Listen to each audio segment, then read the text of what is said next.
Aussi nos autres invités. Clémence Guettet est avec nous. Vous êtes députée La France Insoumise NUPES, donc de Seine-et-Marne. Bonjour. Du Val-de-Marne, bonjour.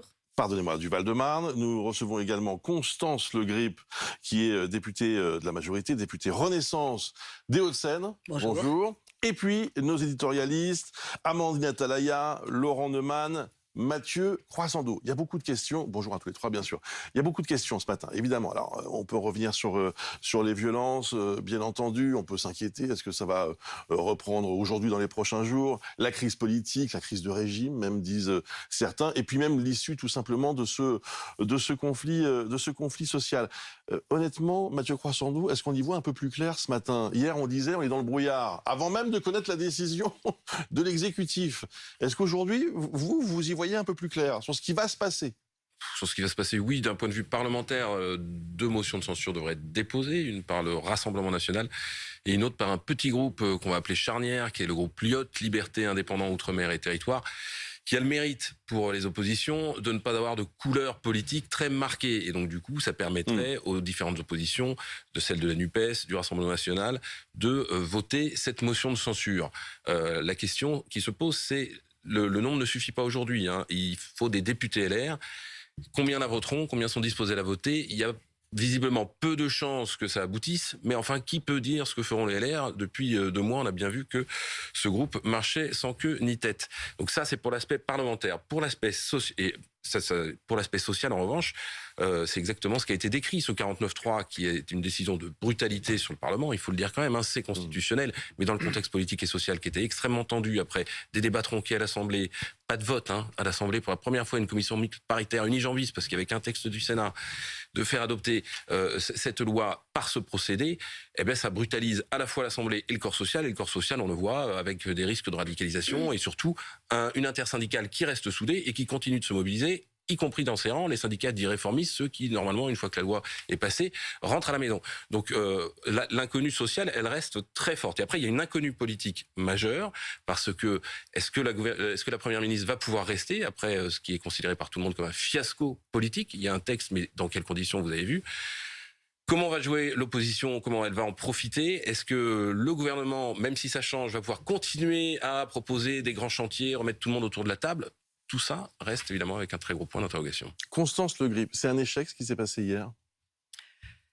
Moi, je suis ce matin déçue. Effectivement, je le dis sans embâche, et triste qu'on en soit arrivé là. Je parle de ce qui s'est déroulé à l'Assemblée nationale, de la séquence strictement parlementaire, parce que nous souhaitions, nous, les députés de la majorité présidentielle et parlementaire, je souhaitais, je l'ai dit à plusieurs reprises, à titre personnel, mais aussi de manière collective, aller jusqu'au vote et mettre chacun et chacune des 177 députés face à ses responsabilités pour ou contre la nécessaire réforme des retraites. Donc vous ne comprenez pas la décision de l'exécutif?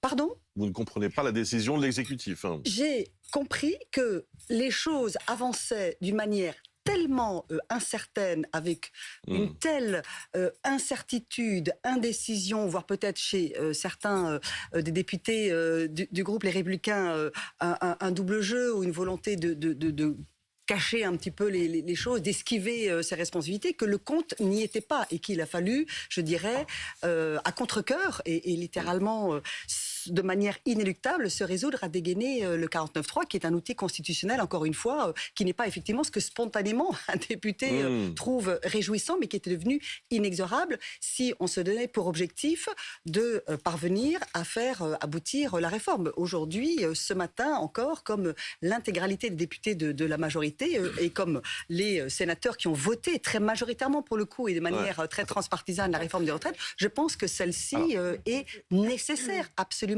Avant de donner la parole à Clémence Guettet, qui est responsable de ce qui s'est passé hier?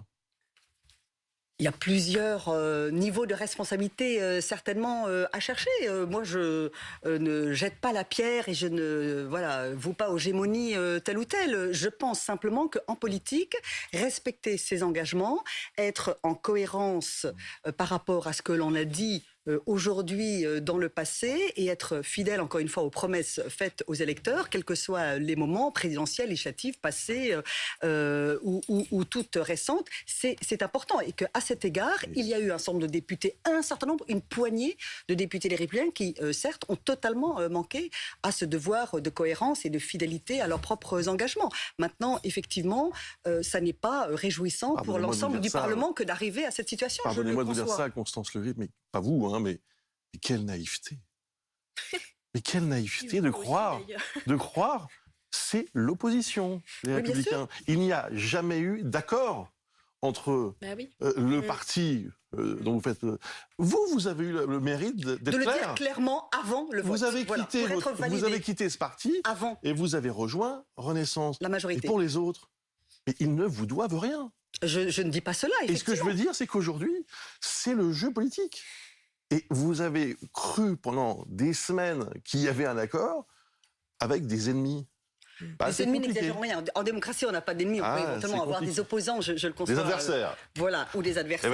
Et des concurrents. Mais je pense pas qu'on puisse taxer la Première ministre ou Emmanuel Macron de naïveté. Hein. Le véhicule législatif choisi, pardon. Alors, je vais vous dire, c'est soit de la naïveté, soit de l'amateurisme. Je vous laisse choisir le terme que vous préférez.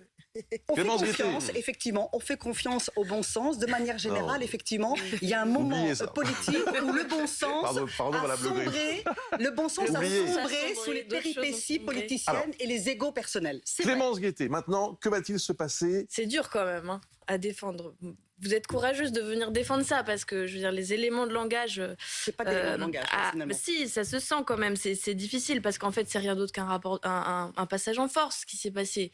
Je veux dire, nous faire croire avec un grand numéro de contrition que vous étiez bien obligé, etc. Ça s'appelle juste être minoritaire sur un texte au Parlement. Donc, pas de légitimité au niveau du Parlement, pas de légitimité dans la rue, puisqu'il y a quand même des millions de personnes qui défilent depuis quelques semaines. Ça ne vous aura pas échappé, même si vous ne participez pas à ces manifestations. Non, donc là, évidemment, vous vous retrouvez dans une situation où tout repose d'ailleurs sur un seul homme qui décide seul. Enfin, je veux dire, ça a été montré par la presse.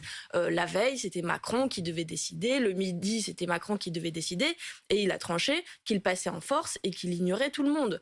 Donc, évidemment, il y a une colère sociale, et c'était l'introduction de votre sujet, il y a une colère sociale qui est extrêmement forte. Quand on n'écoute personne et que 90% des actifs n'en veulent pas, et que on se retrouve aujourd'hui avec des sondages qui nous montrent que s'il y avait une motion de censure, 70% des gens voudraient que le gouvernement tombe. On est dans une situation de crise politique qui est à son paroxysme. Et c'est la situation dans laquelle on est parce que cette réforme est injuste et que les gens l'ont bien compris. Moi, je voulais simplement m'inscrire en faux, dire que nous n'écoutons rien ni personne. Des mois et mois de discussions, ils vous ont de même rendez-vous. Pas écouté, vous, dans la majorité. Ils vous ont même pas laissé voter. Écoutez, beaucoup des amendements portés par les parlementaires. Le gouvernement ne vous a pas laissé l'opportunité de jouer votre rôle de parlementaire. Nous aurions voulu. Ce n'est pas le gouvernement qui a empêché le débat parlementaire en première lecture à l'Assemblée nationale. Non, c'est l'obstruction. Pardon, quand il y a des dizaines de milliers d'amendements, mais c'est la vérité, quand il y a des dizaines de milliers d'amendements qui viennent sur 8 jours sur une réforme des retraites, ça vous paraissait suffisant? 15 jours, madame. 15 jours ouvrés, vous savez très bien que c'est pas vrai. Mais il y avait 15 jours de séance. Les réformes de retraite précédentes se sont déroulées avec moins d'heures dans l'hémicycle. Mais c'est la vérité. Nos téléspectateurs pourront vérifier. Avançons un peu si vous le voulez bien. Donc l'obstruction a empêché que l'on avance à un rythme qui aurait été raisonnable. Et là, vous étiez minoritaire. Mais nous n'étions pas minoritaires. Nous avons réussi à repousser, mais c'était extrêmement lent, extrêmement laborieux. Les amendements d'obstruction. Mais on a avancé très lentement. C'est quand même intéressant. Je suis désolée, c'est le fait politique du jour. J'ai une question, Clémence Guettet. J'ai une question parce qu'effectivement, êtes-vous vraiment, je parle de vous et de la France Insoumise, êtes-vous vraiment à la hauteur de cette crise que nous vivons? Nous essayons de l'être. Alors, quand on voit ce qui s'est passé hier au moment où Elisabeth Borne prend la parole, la question que j'ai envie de vous poser, c'est pour vous, c'est quoi l'Assemblée nationale? L'Assemblée nationale, qu'est-ce que c'est pour vous que ce lieu où, hier, on n'a pas pu entendre s'exprimer la Première ministre? Bon, en réalité, on a pu l'entendre. D'ailleurs, ce qu'elle disait était relativement énorme parce qu'elle nous a dit... C'était pas ma question, si vous permettez. J'y viens à votre question. Elle nous a dit 11 fois qu'elle faisait des compromis hier, en balançant un 49.3. Donc ça, c'était le contenu de son propos. Ensuite, sur ce que nous, on fait, on essaye d'incarner dans une démocratie qu'on estime abîmée par tous ces mécanismes de la Ve République qu'on dénonce, vous le savez, on défend une 6e République, on défend une autre façon de fonctionner, on essaye d'incarner une colère où on a le sentiment que le passage en force a tellement d'outils, de méthodes, de potentialités pour le président, que si vous voulez, nous, notre rôle de parlementaire, il est réduit à portion congrue. Pardonnez-moi, ce n'est toujours pas ma question. On ne peut pas parler. C'est une vraie question de fond que je vous pose. En fait, je vous pose la question différemment. Peut-être qu'un jour, vous serez Premier ministre. Pourquoi pas? Vous vous imaginez vivre ce qu'a vécu Elisabeth Borne hier? Mettez-vous un instant dans cette position. Vous êtes Première ministre. Vous avez des députés qui vous soutiennent. Sur un plan humain ou sur un plan politique? Politique. D'accord, parce que le numéro des questionnements sur est-ce qu'elle aurait pleuré, etc., pour moi, c'est pas ma question. C'est pas la question. Voilà, justement. Sur un point Est-ce que vous imaginez que vous êtes Première ministre, elle les assume, c'est 11-49-3 dans le début du mandat. Vous montez à la tribune, vous ne pouvez pas vous exprimer. Ça ne vous pose pas un léger problème? Elle a pu s'exprimer. Elle s'est exprimée. D'accord. Et honnêtement, est-ce les huées, les invectives? Mais est-ce qu'on avait un doute sur ce qu'elle avait à dire? C'était pas digne. Elle venait poser un 49.3. Franchement, elle aurait pu enlever 3 pages de discours. Elle racontait quelque chose qui était faux. Ma question, c'est qu'est-ce que c'est que pour vous l'Assemblée nationale, c'est tout? Et vous avez répondu. Normalement, je vais vous dire, normalement, c'est une instance dont le rôle est extrêmement noble, qui nous permet de délibérer, de parlementer, de voter des amendements. Il y avait de la noblesse hier? Je vous assure que depuis le début de mon mandat, je suis une toute récente parlementaire, ça fait 9 mois que je suis dans ce mandat, je suis atterrée de voir que la majorité rejette en bloc nos amendements, même quand ils sont d'accord, qu'ils vont jusqu'à sous-amender pour que ce soit leur amendement qui passe. Nous ne pouvons que très peu faire la loi, ce pourquoi nous avons été élus. C'est la constitution de la 5e République. Mais vous non plus, vous ne l'avez pas. On l'a vu, la majorité relative, c'est la majorité. Donc elle nous nous en servons comme un rôle de tribune et de colère et de symbolisme. Et ce qu'on a fait hier, je crois, n'était pas guignolesque et avait de la noblesse et on a été remerciés pour ça. Je n'ai pas utilisé ce mot. Non, mais je vous le dis parce que certains peuvent le penser. Vous restez avec nous. Dans quelques instants, on a encore beaucoup de questions à se poser sur ce qui va se passer